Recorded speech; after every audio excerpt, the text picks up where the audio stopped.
live. We're doing it live. Hey, everybody, welcome. That's live Substack for you.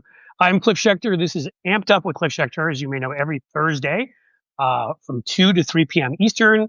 Just quickly, I don't realize I said this before or not, but my past, I was a political consultant and a writer and ended up writing ads for President Joe Biden in 2020. David Schuster is with me as always, Emmy award-winning anchor at MSNBC, CNN, all those kinds of great places. And we are so damn lucky. We have a brilliant person here, Ruth Ben-Ghiat, Dr. Ben-Ghiat, who is a professor at NYU of history, and is also has written 6 books, I believe is the correct number one, a number of them about Italian fascism and that sort of aesthetic and the cult of fascism and Mussolini, which is a bit relevant to our current times, sadly. She has an amazing Substack you should all subscribe to, which is called Lucid. And thank you for being here, Ruth. I'm delighted. David, why don't you kick off our broadcast? As Cliff pointed out, you're an expert on fascism. You've written a lot about Mussolini. I want to start with maybe some good news in terms of the comparison to Donald Trump and sort of the fascism that many of us feel he has the impulse for. And that is, it seems like right now, at least right now in the United States, there are some guardrails. The guardrails perhaps being the courts, the guardrails being that there's only so much that it seems like Donald Trump has been willing to do to defy the courts. And I'm wondering if those sort of institutions, how that compares with sort of the degradation of institutions that Mussolini had, and if there is any good news in that comparison. Yeah, I think it's always a process, unless you have a coup, which this wasn't the case. And a third of my book's about coups. Well, not for lack of trying, right? The strongman book. But Mussolini, he came to power. He was appointed by the king, and he came to power, and he was a prime minister in a democracy for 3 years. And then he declared dictatorship because it had come out that he had the main political rival killed, who was going to spill some dirt on him. And to escape charges, to escape investigation, he declared a dictatorship. But so it's always a process, and in some ways, what's gone on the last months has been like a blitzkrieg. If you compare it to the first months of Putin or Erdogan or Orban, in other ways, it's as you say, it's very hopeful because there's been extensive legal pushback. The courts have repudiated many abuses of power of the Trump administration. And the other thing is there's this developing protest movement. And we just had No Kings protests. And what's most important about that is that they were much larger than the hands-off protests in April. And it can take years to develop a real pro-democracy movement, but there's an energy there. So and I think all of these things go together. People see that the courts are holding, and so they're more inclined to feel they can go out and protest. There's also protests. 100 business leaders just signed a letter under the aegis of this organization, Leadership Now, and business elites don't often come out and denounce power. So things are happening that I'm very optimistic about. Now that's the good news. Let's flip the coin now and go to the bad news. Similarities. And again, you were talking about the sort of the fascist impulses of Donald Trump 10 years ago, long before a lot of other people. Tell us a little bit about where you see in terms of the dangers, the pessimistic side that you have in terms of your expertise on fascism and what you see with Donald Trump. So I do believe that as the costs of this administration become clear to more and more people, the Social Security checks. My mother's Social Security was cut off. 92. She has dementia. She's been doged. Oops, I'm sorry. You got doged there too, I think. I just got that was the gremlins. I'm sorry about this. It's all good. Okay.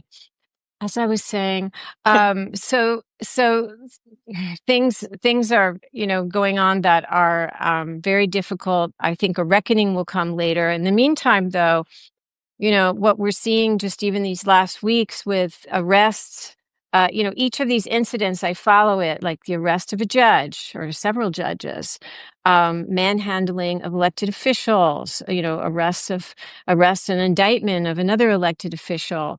All of these things are testing the waters to see what they can get away with. And the other thing is the scale of the purges, the disruption of federal officials and bureaucracy, civil servants.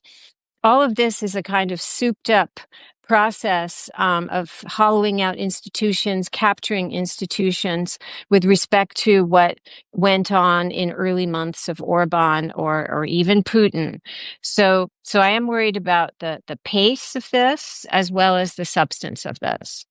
Cliff, where do you come down on this? Optimistic, pessimistic? What's your ratio, if you want to say? Really, I think it depends on the day whether the glass is half empty or half full. So, yeah, maybe there's two sides of that coin. How about I offer two things? One is my is the optimistic, and I'll ask you that, and the other is maybe the pessimistic. The optimistic is, it seems, I mean, again, it's hard to tell how many people exactly turned out. That organization 50501 and helped co-sponsor it claimed that 13.1 million was the last one I saw. Again, there are others that have said less. I hate to say this, I don't trust media owned by large corporations anymore. So I don't know what to think of it. But if they did that, we've well surpassed what that 3.5% threshold that folks talk about. So one, I wanted to ask you, it'll be an A, B. A is that 3.5% threshold something that you subscribe to for when we, if we get that many folks out and protesting, we're in good shape, at least in terms of having a viable protest movement. B, what I'm really worried about is voting coming up in 2026, which is the fact that even if we're all protesting, even if so many people who've lost their farms or people that liked Trump before, I know some of these people, and have turned on him, if they can't vote, if none of us can, and we can't trust it, we're in trouble anyhow. So there's my optimism and pessimism. Yeah, let me start with the voting issue because not everybody's going to go out into the streets and vote, but everybody can, if you don't want to do that, an equally important thing to do, which you could do from your home, is get involved in registering people to vote. Because I'm very haunted as a scholar of democracy by the tens of millions of people who did not vote in the last election.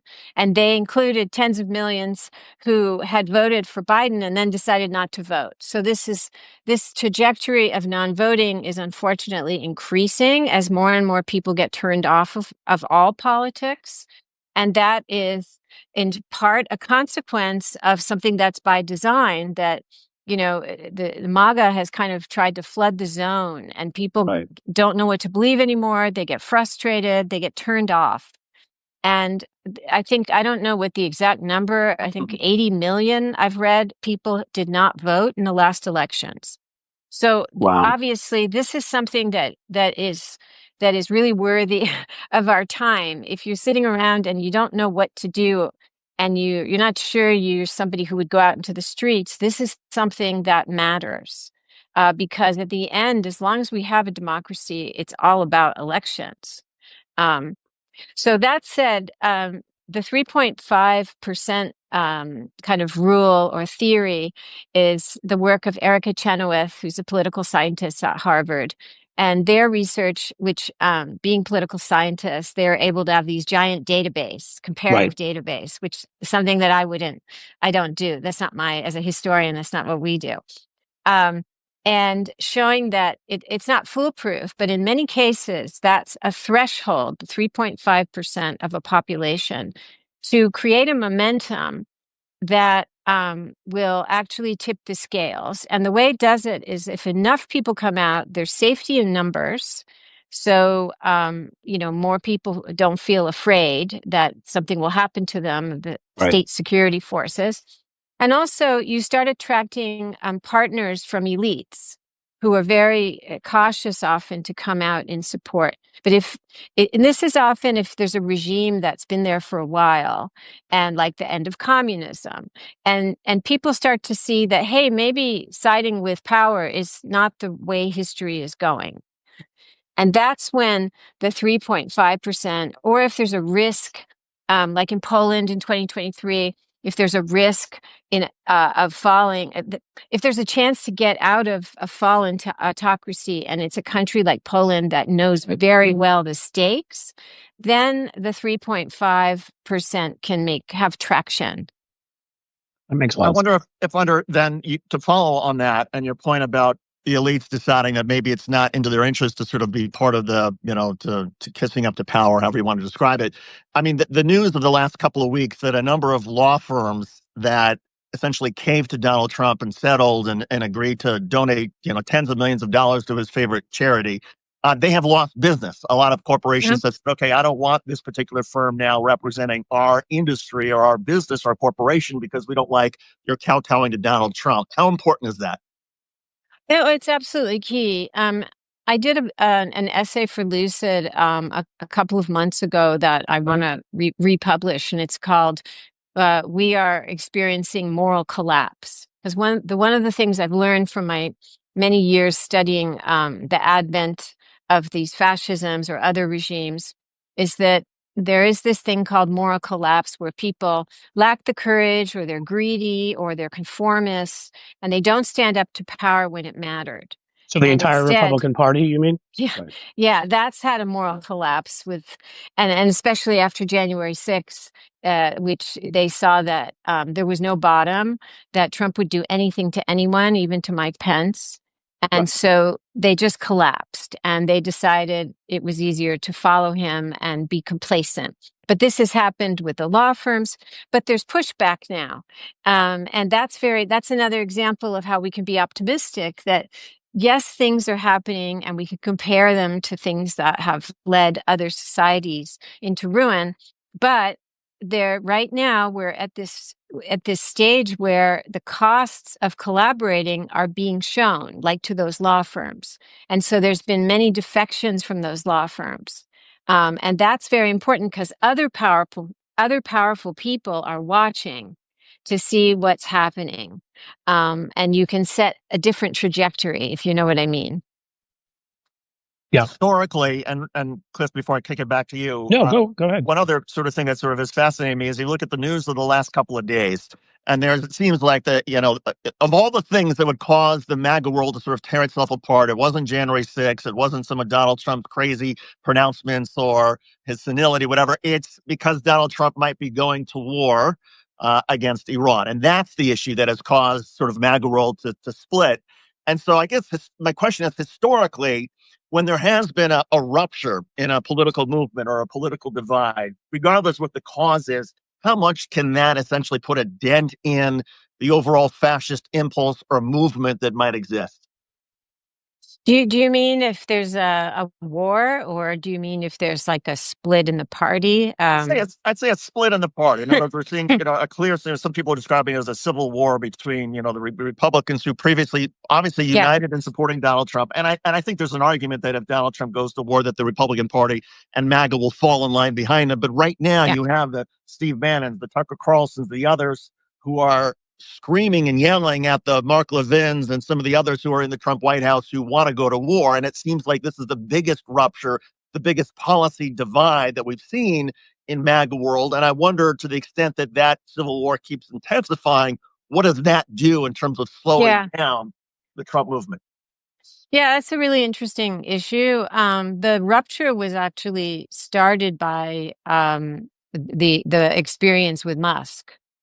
And I've written extensively about this. I want to say this business with Musk is totally abnormal for the strongman style. Basically, Musk, in return for supporting Trump and helping him get to power with money, he was given like co-leader status. And so there he was in the Oval Office talking to journalists. So Trump is sitting looking kind of passive, and there's Elon standing. That is not the strongman brand. And there he is at cabinet meetings, again, standing. And there he is, meeting with foreign heads of state like Modi on presidential grounds. Not normal.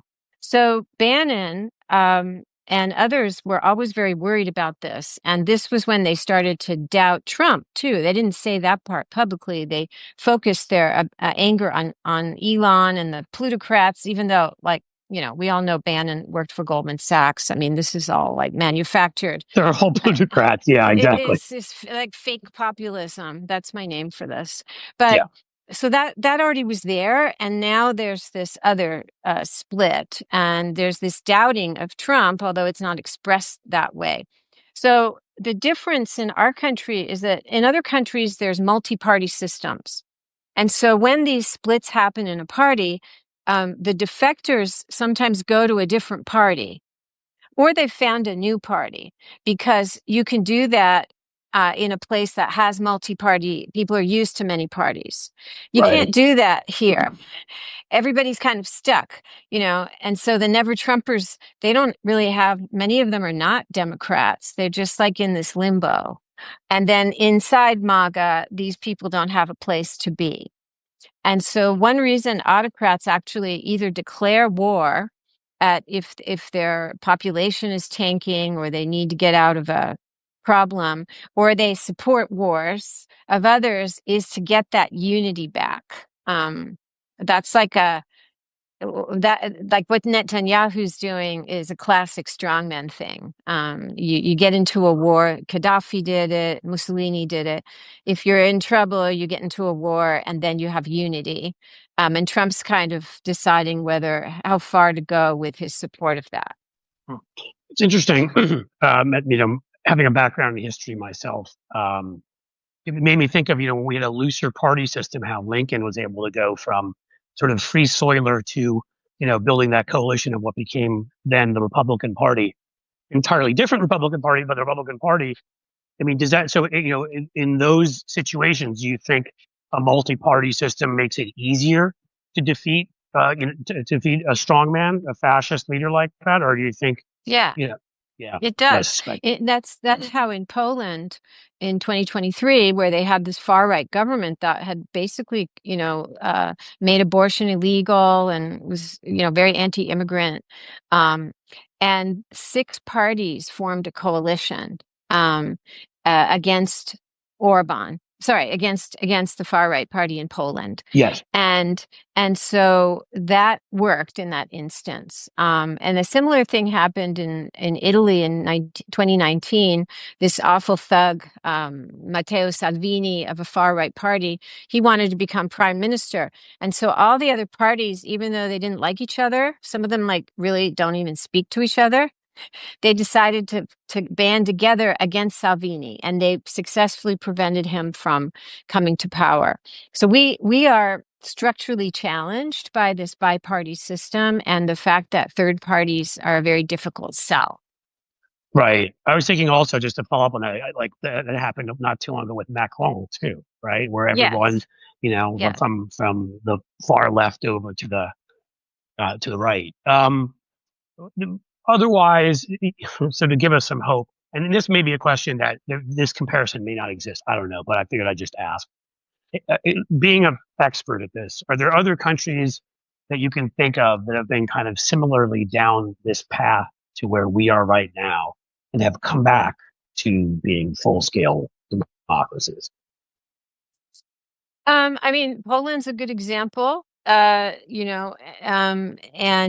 have been like Czechoslovakia has done like a lot to, mostly the examples are from, countries where an authoritarian government is more consolidated, and it can take time for the opposition to manifest. So it's and especially when Trump was there before, he already had a Trump 1.0. And so now he's back, and he used his time out of power when Biden was president to keep developing his movement. So in a way, we're sitting on 10 years solid, even though he wasn't in power the whole time, of him building his personality cult, building his discrediting democracy. Thank God for that Justice Department after 2020, right? I mean, if only we'd had the Justice Department, maybe we could have stopped that. I don't know.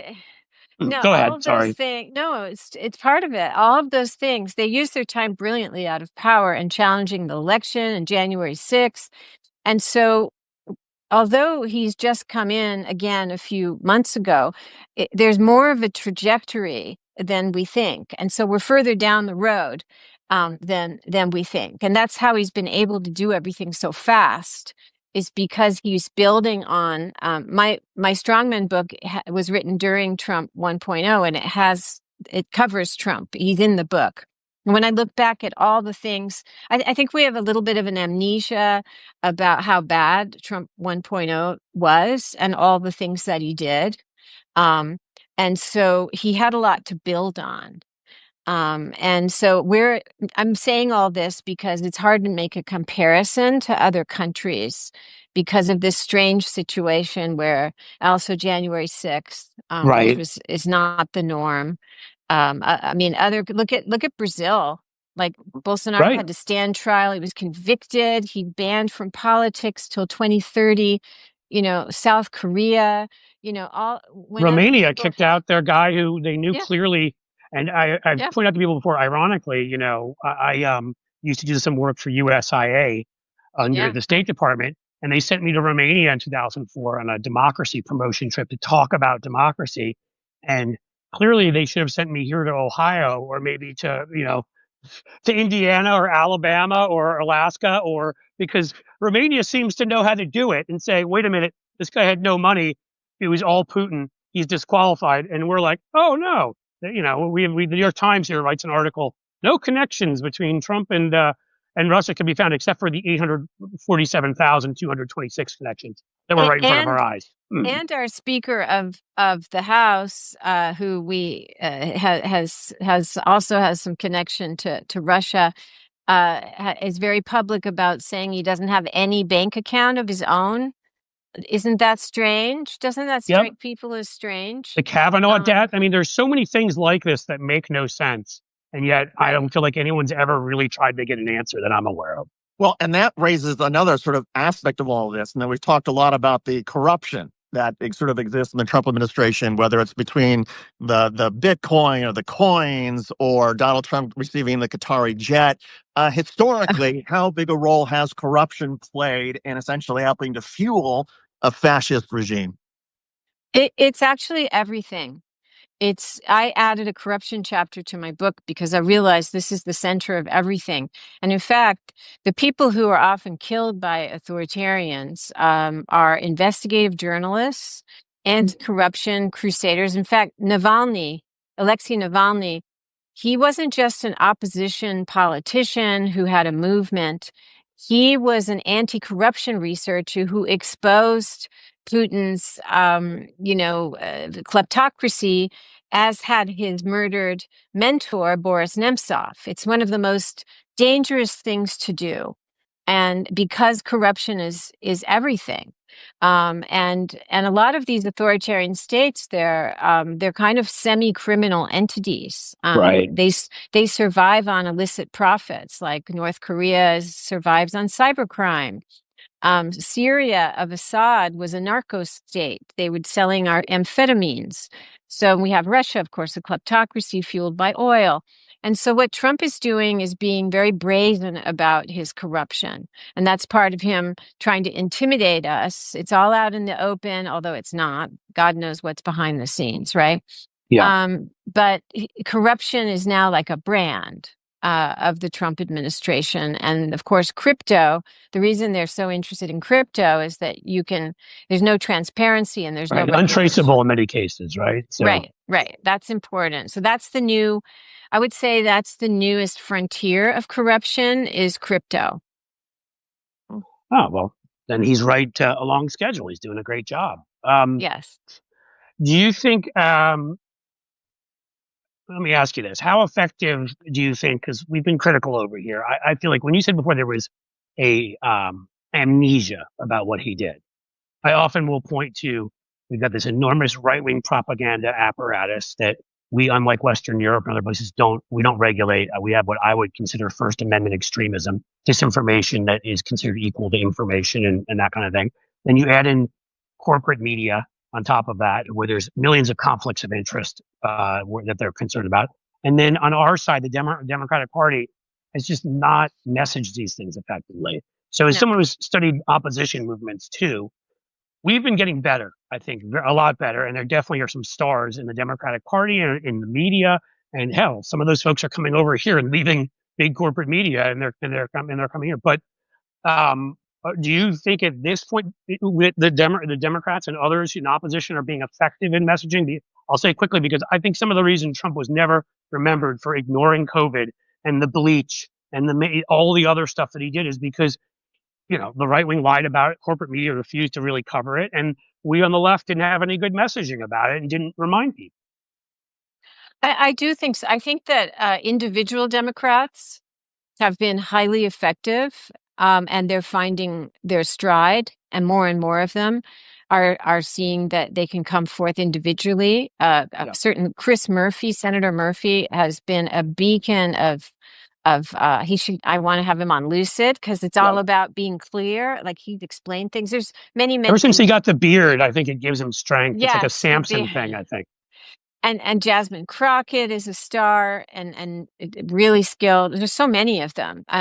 However, as a party, this is where I was saying before, these two giant parties, the Republican Party learned to be flexible and now dominates the media space. Really, the far right dominates the media space.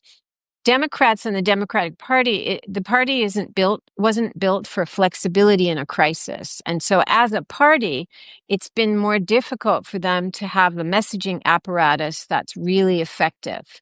So it's left to individuals to do that. And they are getting better though. And the Harris campaign, although it didn't have much time to develop, I was very interested in the kind of hope and joy portion of that campaign because that's something that is very effective, has been effective abroad to talk about hope and joy in Poland and Turkey, in other countries. And then it was dropped at the end. So it's a learning curve. The problem is many people feel we don't have time for you to have your learning curve. But I guess I could end by saying that no country in the world, especially one of the size of the United States, has been able to develop an effective pro-democracy movement backed by the opposition party in only 4 months. Well, it takes time. No, that gives me, I'll take it to you, David, obviously, but that does give me hope. And we spend a lot of time here in our YouTube channel, Cliff's Edge. Go check it out and subscribe, folks. We talk a lot about Democrats who do stand up and have been willing to do this and now are showing some, I believe that too.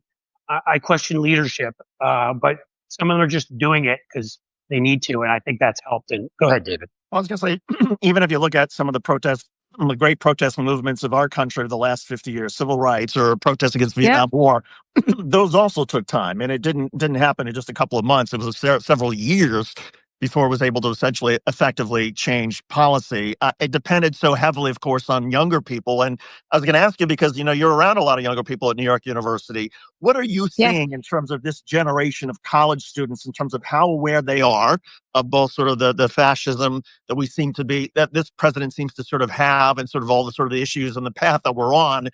And also the fact that if you think about it, for the last 10 years or so, I mean, those of us of a certain age can remember, Barack Obama years and everything sort of before, and sort of the dignity that was sort of was given to sort of the Oval Office and the presidency. But I wonder, for a generation that has been conditioned, perhaps by Trump, to sort of be okay with the chaos and the instability and how the way that things are spoken about, what does that do generationally? Yeah, that's a big question. It's a really important question. So it's one of those things I want to think about, right? I think that on one hand, this generation of let's say college students and stuff, they understand the importance of images and messaging in ways that are just organic to them that we can't even grasp. I mean, and so they get that. I also think that as we see from the overwhelming response for Zohran Mamdani for running for New York City mayor, they also understand a principle that I've written about, that when you have a right-wing authoritarian aggression, you you shouldn't just go to the center and play it safe. You have to have a really progressive alternative that really addresses some of the climate, racial justice. You've got to be out there and provide an alternative. Otherwise, you lose elections, and this has happened in 7 countries in the last years, because the center left parties grow timid, and they're seen as a kind of weak imitation of the right, and they're not winning. Right. So this generation, I believe, has a hunger for people who will stand up for values and not be hypocrites. And they have very little tolerance for hypocrisy. So, the Biden administration did so many things. He was on the picket line. There was so much job creation. But in foreign policy, it seemed to be have hypocrisies. And also, oil drilling reached a peak ever in America under Biden. And I was a big fan of Biden.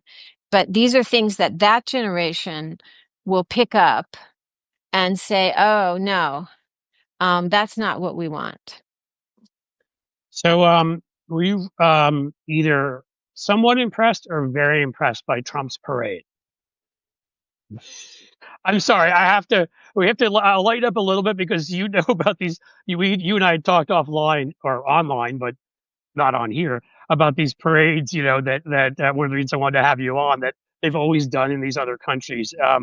What's your take on Trump's parade compared to North Korea or the Soviet Union back in the day? In a way, so if we're looking for hope, it was in some ways a very hopeful parade, in that the fact of it was not hopeful at all, because he was trying to, he's always been very clear about having the military as his personal tool, loyalty like Hitler's generals, as he told, General Kelly, all of that.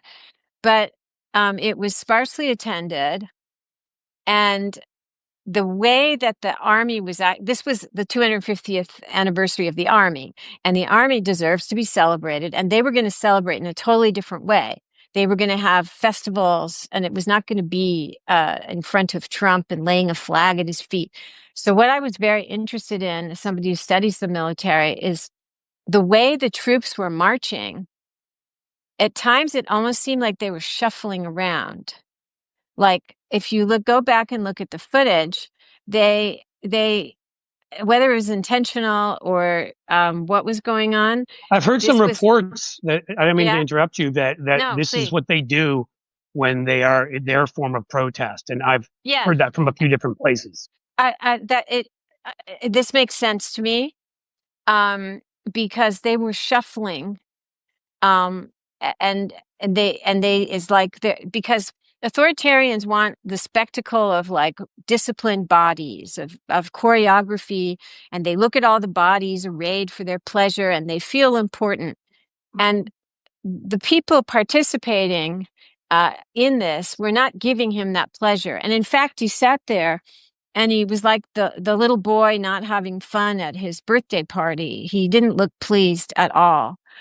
So in that sense, it was a success.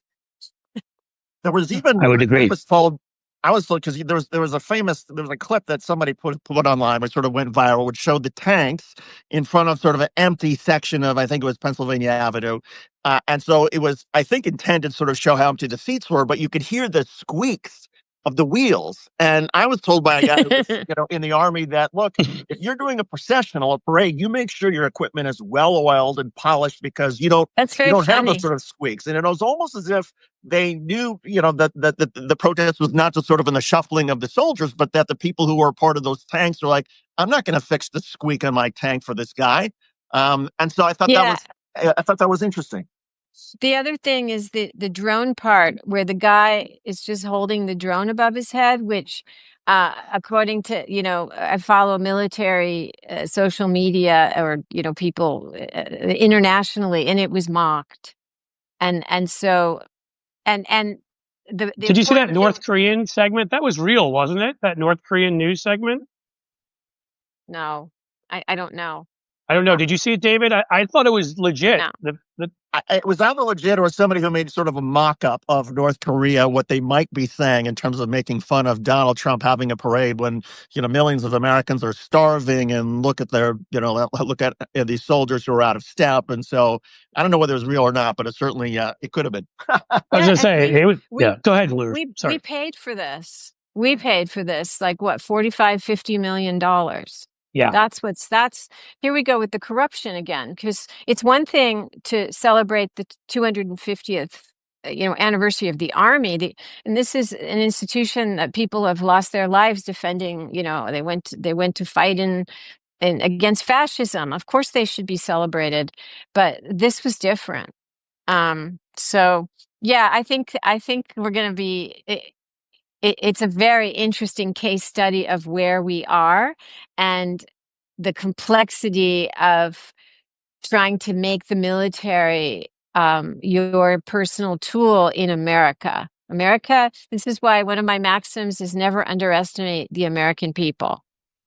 Well, go ahead, David. I was going to say one of the arguments that I've had from a Trumper who's a friend of mine is when I say, Trump has these fascist impulses and whatnot, and we have this sort of debate, and he says, look, if this was a true dictatorial fascist, Donald Trump would have fired or would have, gotten rid of Pete Hegseth right after the parade because Trump was disappointed with some of this. And likewise, there's an article in the Washington Post about this dictator statue, which has been erected on the National Mall, which is basically of a hand crushing the Statue of Liberty, and it's got quotes from Orban and Kim Jong-un and Vladimir Putin praising Donald Trump.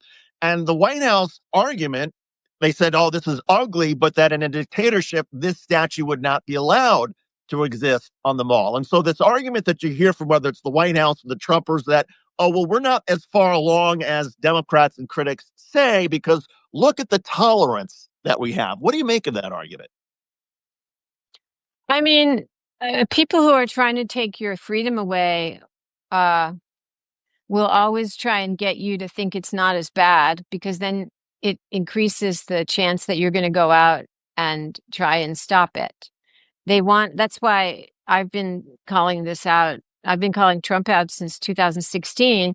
And since 2016, I've been, criticized as an alarmist. Because that's another way that you get people to not take this seriously until it's too late. Mm-hmm. And so that's also why I hope people are getting the message that voting matters.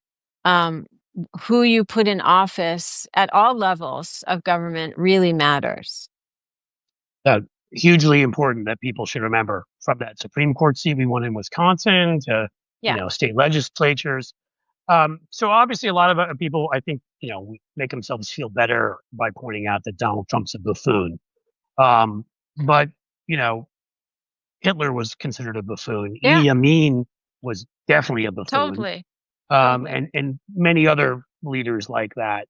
So I don't think that the buffoon thing is something we can necessarily rely upon.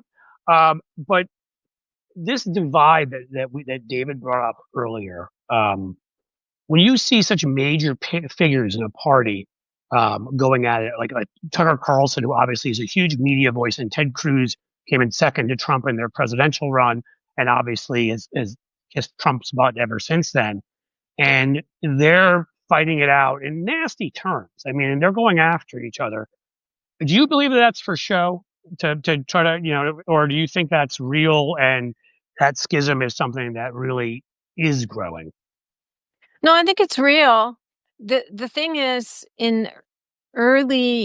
as a regime gets started, you often have this. While you were talking, I was remembering it within Italian fascism at an early stage, there were big debates about what direction fascism should take. And you often have the most radical people, the people who feel that the party's getting too institutional. The same can be said of in communism. There was these struggles while Stalin was trying to take over. And you had great debates within the Communist Party about what direction to take. Stalin versus Trotsky kind of stuff? And yes, that's one of them. So it doesn't. It doesn't have to mean, it's not a sign of democracy. It's a sign of within the fold of, in this case, of a right-wing authoritarian. It's just part of the development. They just all have awful personalities, so it's sort of inevitable, isn't it? Yeah, They're going to let's just fight. say, yeah, none of them are interested in democracy. They're interested in what, there's they're just differing on principles and methods. But the goal is the same, to take our freedom away. That's what people need to remember. Right. Do you have more, David? Well, I was going to say, I mean, you when you're talking, Cliff, about, Ted Cruz as the Tucker Carlson, I was sort of thinking one of the, the great ironies of that is, the great news in the debate between Tucker Carlson and Ted Cruz, or between Mark Levin and Tucker Carlson, is that the great news is one of them's going to be wrong. The bad news is that one of them's going to be right. And to me, that sort of gets to the thing that I fear the most about if the United States actually does get involved and attack Iran. And look, I hope that, whatever the United States and Israel does, I just hope it's successful and ends this, right? If there's regime change, I think they would actually remake the Middle East. I think that would be great for a lot of different people, including Palestinians. I think if the Iranian regime, which has sponsored terror, can be shredded and the mullahs can be taken out, that's great. But what I fear on the flip side of that is if Donald Trump and Israel are successful, particularly if Donald Trump gets involved and the war comes to an end and it ends as smoothly as I think a lot of people hope it might, Donald Trump becomes more emboldened in terms of foreign policy, in terms of U.S. military power. On the other side, if Donald Trump gets involved and this becomes another Iraq or Afghanistan war, which goes on and on and on and drains blood and treasure, sure, maybe that diminishes Donald Trump, but the cost to U.S. society in terms of soldiers and money and what it could do to the Middle East. And so I sort of feel like if you want Donald Trump to essentially have his wings clipped, we're sort of at this weird sort of crossroads where I just feel so torn by all of this. Yeah. Not much to add, huh? I mean, it is difficult because in this equation, there's fascists all around, is the sad thing. Yeah. I mean, and I would just say that autocrats don't think about war and foreign policy and partnerships in the same way that Democrats do. There are a lot of villains in this scenario, and what they want is not translatable into. If we think of this in democratic terms, it doesn't work. So I'm not optimistic. Well, and I guess what I'm sort of getting at is, my natural, desire to see Americans succeed, right? If a president makes a decision, any president, I want it to be successful. I want it to help bring security and peace to the world. On the other hand, I don't want to see Donald Trump emboldened. I don't want to see him think like, oh, I've been successful in this. Now I can take things even further. Yeah, he's not interested in peace. But autocrats, when they use the word peace, it doesn't mean what we think it does. He's a partner of Putin. He's a partner of Netanyahu. He's created the conditions for the empowerment of China in so many ways that The Economist, hardly a left-wing rag, had a cover with a MAGA hat that was blue that said, "Make China Great Again." So this is somebody who doesn't really want peace in the way that we might think would be productive. It's just a mess. Yeah, I think realistically, knowing Trump and watching him, he couldn't do anything competently anyhow.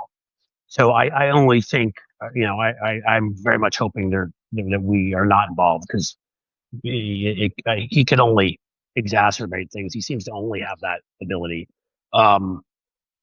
I wanted to ask you a final question because I know you have to go. So I'll make this one quick. Been talking all about Trump for the most part. What about that sponsor of his, Vladimir Putin?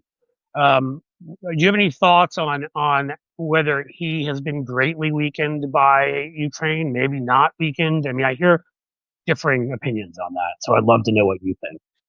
Yeah, So I wrote really early on in a lucid essay that the purpose, one of the priorities and purposes of the Trump administration is to solve Putin's problems.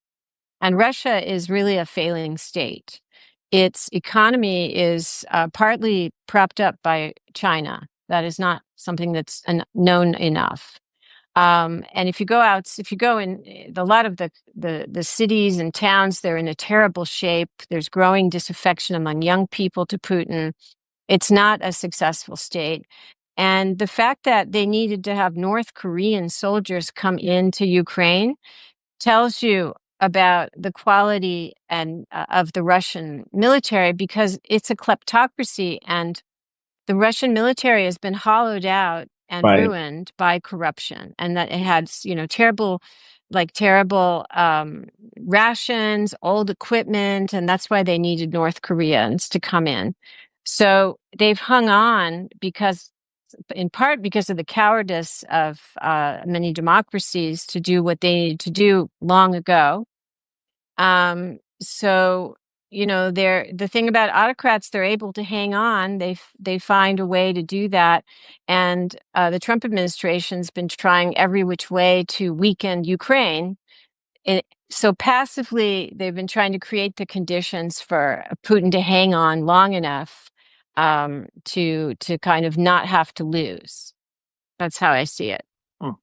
Just hang in there. Hope that he continues to be propped up, as you said. I mean, the Chinese, they're doing it clearly, can financially help. But I mean, he could with the money the money they've all stolen. But they're such kleptocrats. I don't think they want to. Right? They've probably got it stashed all over the world. So okay, a challenge, but one that maybe hopefully we can. Because I would feel like he's sponsoring so much of this that it'd be nice to have him gone. Ruth, thank you so much for giving us your Dr. time. Ruth Ben-Ghiat, such a pleasure having you on. For everybody who's been joining us, obviously follow her on Lucid. You can follow Blue Amp Substack to learn more about her as well. Author of 6 books, professor at New York Strongman, by that. An expert on fascism, a historian, also on Mussolini. Dr. Ruth Ben-Ghiat, thanks so much for joining us. We appreciate it. Thank you. Thanks so much. And Cliff, there have been some remarkable comments and questions from people as we've been talking, and I just want to address one of them, because while we were talking about the news about whether the United States is going to get involved in bombing Iran, somebody asked, well, how would the end of the Iranian regime help the Palestinians? And we actually have a Substack column on that, and sort of the brief 30-second answer to that is, for people who are not familiar with the Middle East, Iran has been the major funder, supporter of terror organizations Hezbollah and Hamas, who have essentially intimidated the Palestinian people to the point that there have been no free elections. The Palestinians who might want to have a discussion or negotiations with Israel or have LGBTQ rights or religious rights, they've been killed by Hezbollah and Hamas. And so the argument is that if Iran's regime dries up, that also dries up Hamas and Hezbollah in terms of their funding, that instead of medical supplies, instead of boxes of medical supplies that actually have weapons in them, maybe the medical supplies going to Gaza would actually have medical supplies and food. And instead of Hamas and Hezbollah stealing the aid, it would actually go to more of the Palestinian people, and the Palestinian people are able to have a more moderate society instead of led by fascist terrorists that are essentially sponsored by Iran. So that's the hope, that if Iran's regime goes away or changes or becomes more democratic or more friendly to the West, that would also undermine the worst elements that are leading the Palestinian people. And I would add to that, which people don't. I don't think everybody on the left. I think there's this reflexive reaction of against if they're enemies of my enemy or my friend or whatever it might be, and you can feel how you do about Netanyahu. I'm talking to people out there. I'm not a huge fan. That doesn't take away the fact that Iran. It's not, David talked about them as state sponsors of terror, but they also have destabilized whole countries, right? The Hezbollah destabilized Lebanon to the point of where untold hundreds of thousands have killed ethnic minorities, the LGBT community, women who've spoken up.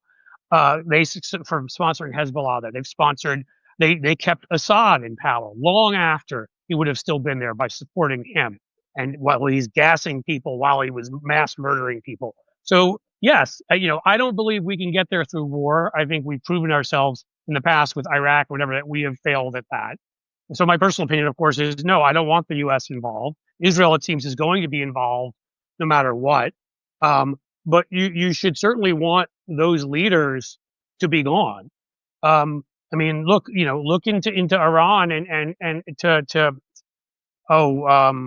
what's her name? I can't think of her name. It was Amasi, the Kurdish girl who was there and didn't wear her burqa correctly and was beaten, tortured, executed for it by the Iranian morality police. You can't think about Trump as the Handmaid's Tale here in MAGA fascism, and then be like, oh well, no, it's okay in Iran.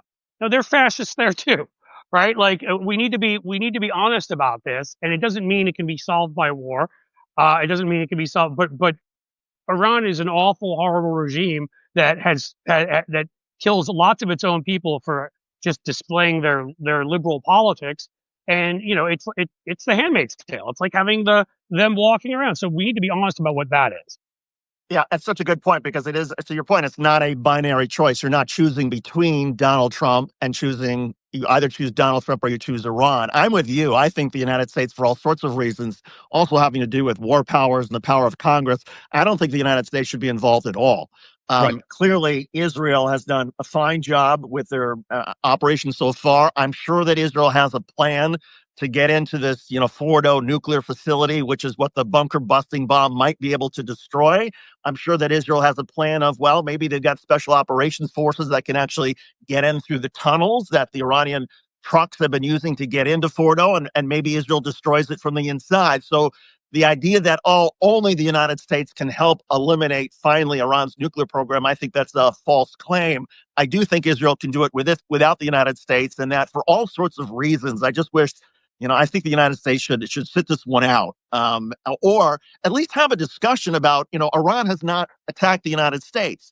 I mean, Right. At least in the run up to the Iraq war, there was discussion about, well, Iraq had nothing to do with 9/11. Iraq didn't attack the United States. Why are we going to war against a country that didn't attack us? Now you don't have that discussion at all. It's Right. only about whether this could be successful. But David, they had aluminum tubes. Right. Sorry. I mean, Yeah. So, thanks. And again, New York Times, Judith Miller. Look, I get the argument that neocons and so many people have about, wouldn't it be great to take out the Iranian regime? Yes, it would be great, but I don't think the United States should be the one doing it. It's almost like that argument, the discussion we had, and this is going to seem totally ridiculous, but, we were talking about Jake Tapper's book a couple of weeks ago, and I made the point, there should be a book written, or there's a story to be told about, Joe Biden's acuity and the decline. But I just felt like now is not the time to tell that book, and Jake Tapper is the last person who should be telling that story. And so it's, right. Yes, I do think Iran's regime should be shredded, and if it's eliminated, I think that would be helpful to all sorts of countries, including the United States. But I also don't think that this is the United States' position right now to get involved. Right, and I think that there's, the population there is actually as comparatively, it's well-educated population. There's a lot of resistance, and I think these, that hopefully they can do it. They're still standing up even at the threat of death, because another young woman was who's a labor leader, I think, or was protesting about labor, has been sentenced to death. I mean, they're doing it, and yet people are still standing up, and so. Maybe what Israel has done by taking out a couple of these military generals and the nuclear sites, maybe that will help those forces stand up. But I think also just, our reputation, deservedly so, sadly, isn't very good in the region. And look, if we thought Bush ran things incompetently, Donald Trump's at a whole different level. It couldn't go well. There's just no way our being involved can help in any way that I can see. So I want to circle back to some of the stuff that Ruth Ben-Ghiat spoke about and ask you, given her analysis of sort of fascism and where we are and how far along we are on the road, where do you think we are in the United States now under Trump in terms of how far along, and have we reached the point of no return where this is only going to get worse and Trump is only sort of testing things now and will increasingly go for more power, more authoritarianism? Or Do you think that maybe in part because of the No Kings protests and sort of how many people are out there now that maybe we're able to put the brakes on some of this? So that's a good question. The one other thing I did want to say is, and I just want to say, I don't think that this is a pretext for war. It may have been a pretext for some kind of a response, and maybe there was one we didn't know about. But when they went and they attacked Israel in the south, that peace festival that had these young kids who wanted coexistence and who they gunned down. A few of them actually were American citizens, so they did murder some American citizens. Again, I just wanted to make that statement, but I'm not arguing for. I think war would be the absolute wrong response. Um, when it comes to how far we are down the path, the thing that heartens me is it's the turnout of the populace. It's the willingness more and more of people, elites, as Ruth was pointing out, whether it be folks in business, big CEOs and other business leaders, whether it's other political leaders' willingness to speak out, who still haven't sort of given him the opportunity yet to run amok and and say and just shut our mouths. It does give me lots of hope. The fact that they still felt a need to they backed off of a couple of these threats, whether it's been realizing they're idiots when it comes to tariffs, although that seems to be like a every other week thing, right? I'm for them, against them, I'm for them. And backing off on certain other threats they've made. I'm trying to think of off the top of my head, but they've made a couple very over the top, and then they've been okay, no, right? I think there's one with going in and arresting Gavin Newsom. He's like, fine, come in and arrest me. No, don't do anything. I mean, if we were down the road to a point of where they felt they had the power and were emboldened enough, they would have gone in and arrested Gavin Newsom.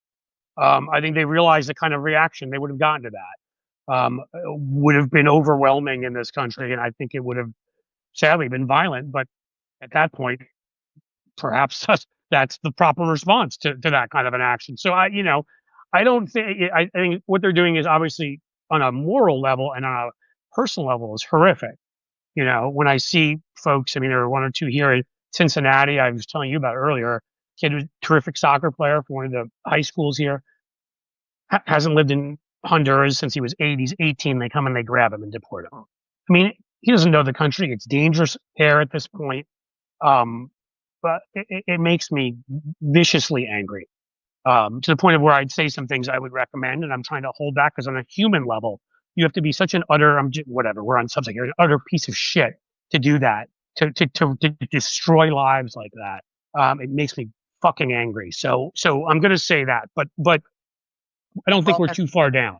Well, and that gets to maybe another point on all of this, and that it was frightening to hear Ruth Ben-Ghiat talk about how we're almost like the frog that's in boiling water, and it happens sort of very slowly, and by the time you realize the water's boiling, the frog is dead.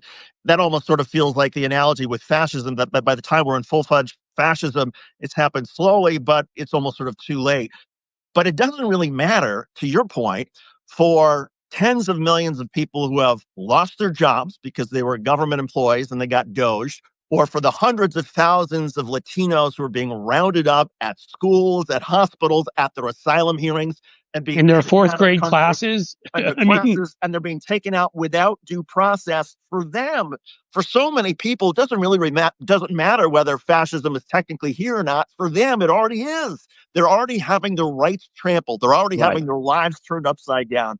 And to me, I share your anger and infuriation at that, because sure, we may come to a point where we're full-fledged fascism like Mussolini, like the Germany in the 1930s, whatever. And when we get to that point, that's going to be horrific for all of us as a society. But life is already terrible, thanks to Donald Trump, for hundreds of thousands of people easily who live in our midst. And to them, life is an incredible struggle now. And that's what has me so infuriated about what Donald Trump is doing now. Now, I mean, some of us are fine. You and I, we're still doing these broadcasts and Substack. We're still able to write our columns, and nobody's, going after us. Not yet. You and I have neighbors and friends and people that we know who are being rounded up, and their lives are being turned inside out, and that is so disheartening. No, I that's exactly right. And I'll say it straight out. I think you'd say the same thing, and many people watching and commenting.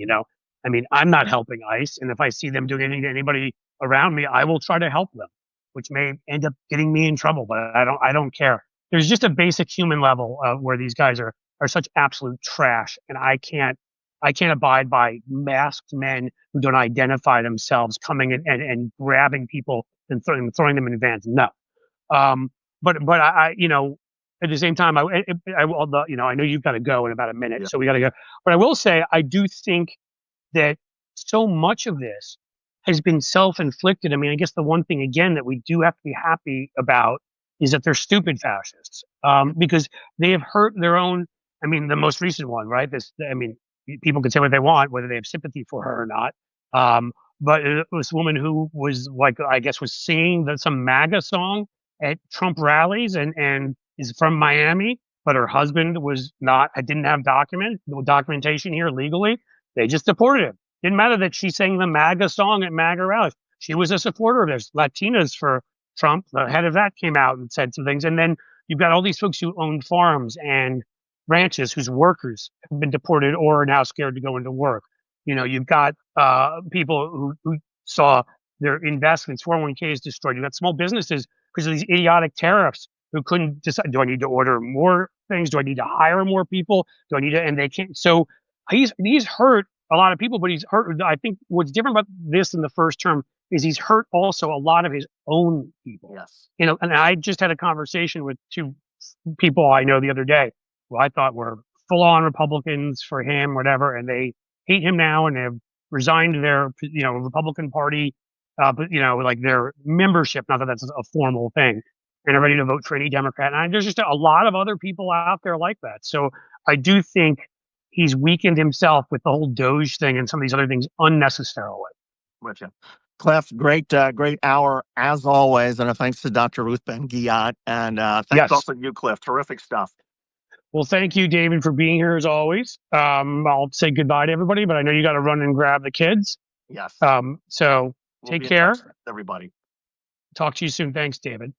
To everybody else, thanks for being here. Great couple of weeks with some amazing folks. We had it was only 2 weeks ago. Time flies. We had Shannon Watts.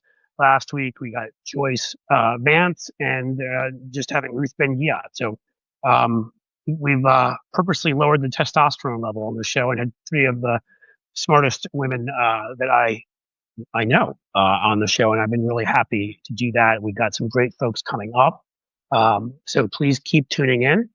I'll be doing with some other folks some other live streams. I've got one with I believe it's with Mike Nellis today at 5:15, I think, on his live stream. So, you know, keep joining us. Remember to subscribe at Blue Amp. If you can become a paid subscriber, that much better. We're going to have extra columns and an extra sort of chat that David and I do every week just for subscribers, but just to support what we're doing, so we can keep fighting the fight. And thank you for being here. You know, take care of yourself. Keep fighting. I always say when I sign off, as the sun sets slowly in the west, I bid you all a fond farewell. And that's when I'm supposed to say goodbye, but I didn't hit the button. Take care, folks.